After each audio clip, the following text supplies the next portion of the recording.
Hey everybody, welcome back to a Flannel Friday. Coming at you here Friday, May 1st, in the middle of this coronavirus pandemic. And what I want to talk about is just how I think and others think that this particular virus is not going to have a negative impact on the housing market. A lot of people are comparing what we have going on to something like what happened in 2008.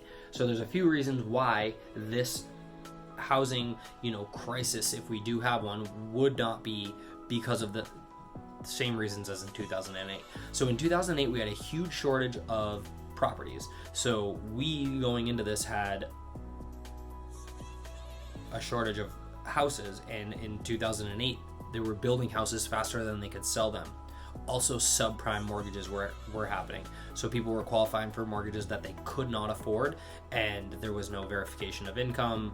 There was loan options like no document loans, and the things have changed now. And even since this pandemic started, there's been stricter guidelines put in place for the mortgage industry. So people's debt to income ratio can't be as high as it would have been able to be in the past.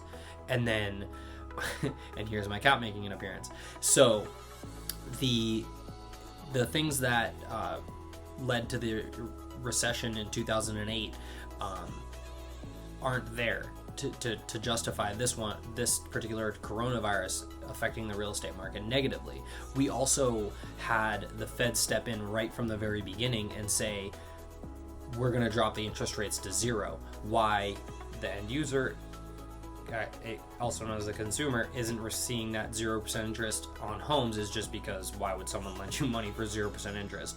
The government will, but not every business. So there's just a lot of things that are not lining up to show that this particular time is going to be a recession. So there was a dip in housing sales, sure. I mean, there was a dip in showings. People didn't know what to think of this particular virus that we had going on. So the end of March, early April. But right now, this week, according to Showing Time, just here in New Hampshire, showings were up 10% over last year. So there's still a shortage of houses out there. People are not willing to list their house. So that's just my 2 cents on what we have going on. And, if you have any questions about listing a home or buying a home during this time, definitely don't hesitate to reach out, and see you next week.